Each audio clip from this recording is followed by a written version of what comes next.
अब इतना के गोबर गाय के कहीं गाय के गोबर लैया वा अब गाय के गोबर लैया लीप देहन वो लिपवाई देहन और कहीं हिम बैठे तो कथा बैठे ही सुमित्रानंदनी बिटिया कथा सुनई को है तो हमके सबके कहीं दोनों प्राणी कहीं पतरी पे बैठा कथा पर पतरी पर हाँ एक आख सीका अगर वो हमें बढ़कर पतरी में लगा बा तू सरवा खतरा कैसे कथ अब वही पतरी पे बैठा अब वो आई गए तो उन्हें कथा बैठे हुए हाँ उन्हें बगले चौपत्ती के 3-4 फर्द के गद्दा बिछाई अब बड़े बाद तब गद्दा बिछाए के बाद में और तब हो सके जने छाता लेके धूप न लगाए खड़ा रह कि अब इन्हें घाम ना लगाए और हमें तो है अब इतना के गोबर अब एक दैया ऐसे हम कथा सुनत रहे बहुत पहले तो कहे गोबर लिया तो इतना के गोलिया के बना देन काई महाराज का बनोत है भाई साहब और गोबर इतना गोलिया के कहे गणेश है अरे हम कहा अब हमारे घरे शंकर जी की जब बिठवाया आई गए तो कल्याण देखा ही हम कथा सुनत रहे हम कहा जब हमारे घरे त्रिलोकी के बिटवा गणेश जी जब डायरेक्ट आई गए हम कहा अब हम बिरहा न गाओ हाँ और लक्ष्मी गणेश के बनाई के बढ़िया से हम कहा ई के हो कहा ई लक्ष्मी है और ई गणेश अरे हम कहा तब अब का पूछे की बात तब मेहरारू से कहे हमारे कहीं से टीका हम क्या है साला बड़ा गड़बड़ हो गया ई गोबरा तो गाय से बनाबा और गाय के पेटे से ही गोबर या कचड़ा ओकरे पेटे का तू कचड़ा हो और गोबरा बना तो चारा भूसा घास से यहाँ निकक हाथे के चुन्नी रख के सोझई अखिया में धूर झोंकतन तो ठीक रहा कोयला झोंकत है डायरेक्ट अब एक कहत है नी गणेश है न लक्ष्मी हम क्या बेड़ा मुश्किल बात मेहरारू से कहा अपने हमका टीक हुआ जौन कहत माना बात हाँ सिंघोरा निकाल के वही में टीका था हाँ और तो देखे रहे हमारे मेहरारू से पहले थी हमारे खेमराज भैया के दुल्ही टीकी भई रहे तब पहला हाँ हमका हमार भौजाई टीके बताऊं टीक देखी देखा साधई जोग छीजई काया बाढ़ई रोग अरे बप्पा रे अब उस सेनूर अब हमसे तो रही न जाए हम कहा रह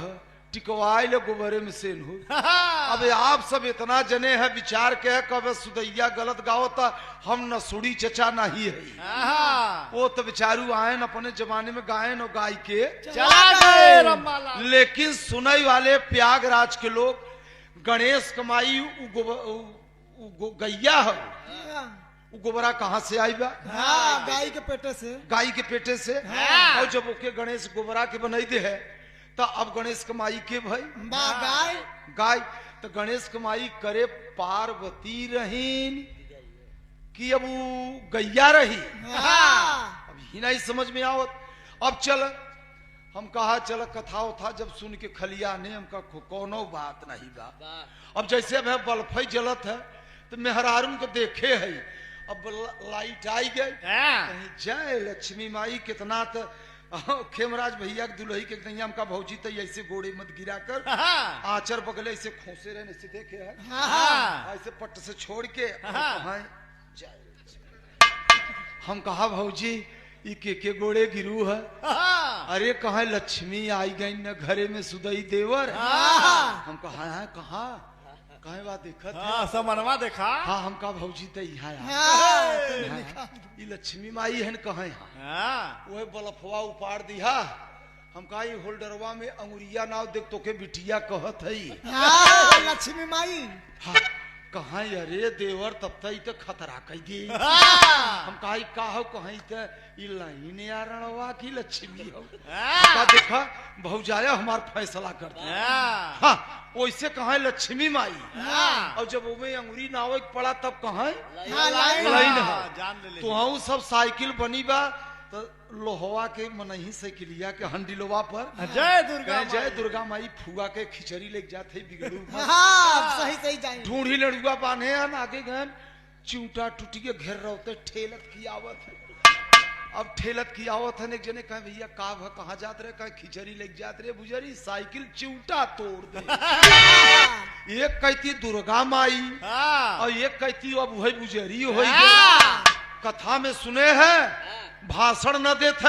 हाँ। कहत हैं गऊ हमारी माता है हाँ। और देश धर्म का नाता है। हाँ। अच्छा मान लिया गाय माई है। माई गाय हो ठीक, अब गाय भी आई गई बछिया चाहे बछुआ और वहां समय पर तिनिक गए माई। अब देखा माई तिनगत दूध नहीं दी है। अब कहीं एक दुई हाथे के चप पगही ले आते अब ले आए। अब माई के अपने दोनों गोड़ सटावत नहीं तो नोई दे जबरदस्त। अब माई के दोनों गोड़ सटावत। अब दोनों गोड़ माई के, अब बताओ के अपने माई के छाने के। हाँ अब दोनों गोड़ माई के छान दे और तब करे बाद निकियावत है। हाँ और निकियावत है अगर तब अब पीरा में बा कि कैसे बा। अब नहीं दूध अगर नहीं देता अगर तिनिक गए अब माई के संगे का करते हैं कहीं तू यहाँ तक डंडा लिया अब देख हम माई के संगे कहाँ तक जाई रहा बेटवा। हाँ अब मानत है माई ये तना जटिलित है बाबू मच 15 बरिस मरई के रहे तब ये लोग आन्हर हो जाये। अब दू हाथ तक डंडा आए तो 3 डंडा खड़ी रहे। दूध न देबू। एक पौआ दूधे बदे माई के छाने देन और माई के दुई की हुनी मारू देहन और कहथन ओहर मायू हो ओहर मायू हो ओहर बुजरी हो ओहर दुई डंडा देता है।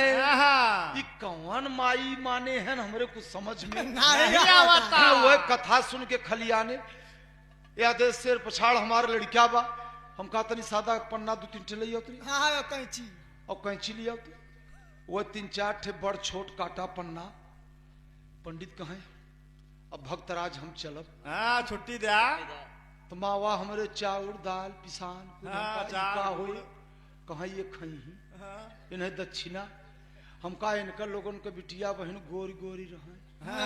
और घाम न लागे और हमार मेहरारू चहला में घेठुना भर भैंस दूहे गारई और कुल माल ही चाहिए सब एक कहिया बंद होए। हम का अच्छा तू पुरान मनई हो दई दे वो हम का महाराज अब दक्षिणा लेवे कहे हम कर ले वो 4-5 ठे कागजी के पट से पकड़ा कहीं काया हमका दक्षिणा ले ला जो बड़का बाई 100 के नोट या जो दूसरका बाई छोटवारू 50 के नोट या ओकरे नीचे 20 को ओकरे नीचे 10 कया जो सबसे बड़का वो के 2000 के माल ले कहा कागजे के पैसा देते हम कहा बाबा तो से ही पटकी पटका हुए हम कहा तू गोबरे के गणेश हमें मनाई दे और हम मान ली तो हम हीरे का लड़का है या मानो है एक मानो तू तोहरे कहे हम गोबरे के गणेश मान लिया तो हमारे कहे तू कगजवा के दक्षिणवा मनते का ही हम नहीं माने हम का लिया गोजी जब 3-4 गोजी हिचा छोरा झंडी है कहा निकलब कहा तोरी यहाँ कभौन कथा हम का मत है जयराम जी की आजू से हम मोक्ष पाई गए। अरे हम वैकुंठ हो गए कि अब का भैया तो जब तक सही चेत न करबे तब तक जीवन में धोखा बा। एक आप नोट कर ले एक चेत करे के पड़े परख परख पे बेईमानी परख परख पे झूठ और सबसे ज्यादा भाया हरे